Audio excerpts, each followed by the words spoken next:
Hello YouTube, it's Mr. Future Zoologist once again, here to do a video on just my parakeets in general. Their cage, their supplies, their behavior, and how things have been going in their life. So let's get started. First we'll start off with their cage. You have, once again, Sunny, Joey, Roxy, and Eli.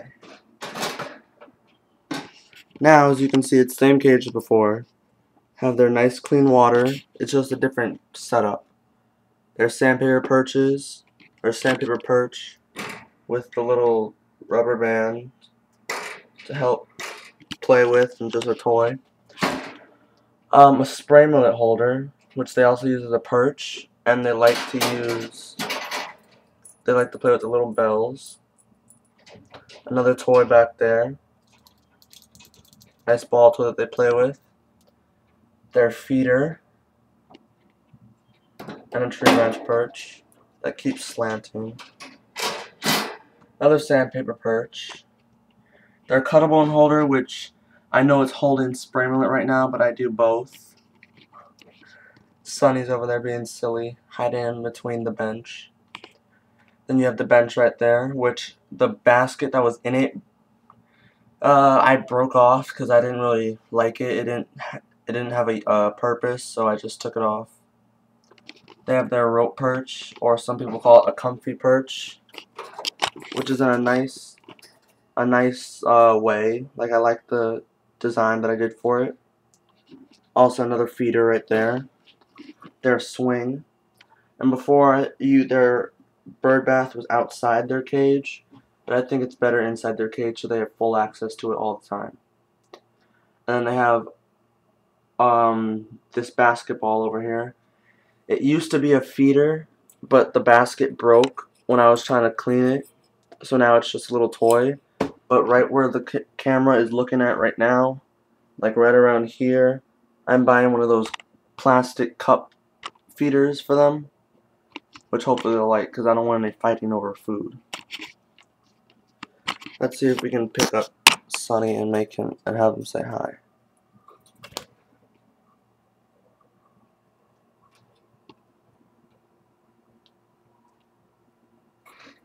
Jumps off. Sometimes they have their good days and they have their bad days, where they just don't want to be messed with. And then they have their play set. As before, it was just those 3 horizontal tree sticks, trees, branches, and then now you have a big, tall, vertical one, which gives them a vertical somewhere to go up. Then their little toy, which I'm gonna get them a new one, because as you can see, let's bring a closer look. It's almost done. It just has that little red part, which is almost done. But I'll keep it as a little toy, because they like to pull it around. And I still have all the little toys, like the hook toys and all that, which is good. Now, everything with them is just going pretty good. Training with them, having them come on my hand, which a big step in them getting trained and loving me is I can get them to fly actually to me. Really, it's just because I have the other birds, which is the flock, with me, so the rest of them will fly. Or, like, say I have Eli, Roxy, and Sunny, and Joey's on like a distant perch or somewhere up high. If I pick him up, or he'll just naturally just come down and fly onto my hand or shoulder, which is really good. And I can still pick them up with my finger, as you can see. They just come right off. Sometimes they'll stay. But now let's do their actual supplies. I'm gonna pick this up.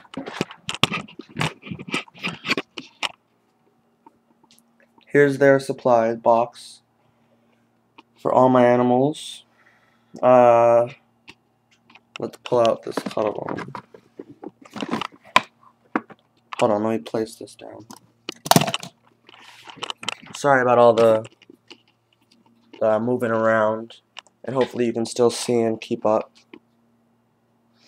Then you have their cuddle bones that I use. It's Living World cuddle bones. They already have one out because I'm using it for a special pet that I'll talk about later. And cuddle bone for minerals and calcium. Then you have their Snack Attack Millet. And then back here is their food that I use. Netherlands seed for finches and parakeets. It's good. They like it. And also one last thing, or a couple last things. I don't know if I told you before, but before I never had a fan. Now I do, which is good for me so I can cool down, but bad for the birds. Because if I take them out and the fan is on and they fly around, they can get hit with it. And they can probably break a bone or break a wing, and it's just not good. So for me and anybody else out there who has fans and birds, make sure you always turn them off before letting the birds out so there's no injuries. And also, make sure you have your cage in a nice, secure spot. I have mine high on top of a TV stand, which is good. The higher the better. There's no direct sunlight, but there's a window right there which gives them sunlight. No drafts or anything like that. Not near a kitchen for fumes. And it's in a good spot, and they're just loving life and loving me. So thank you for watching, and hopefully I get some more subscribers or more comments or views or likes.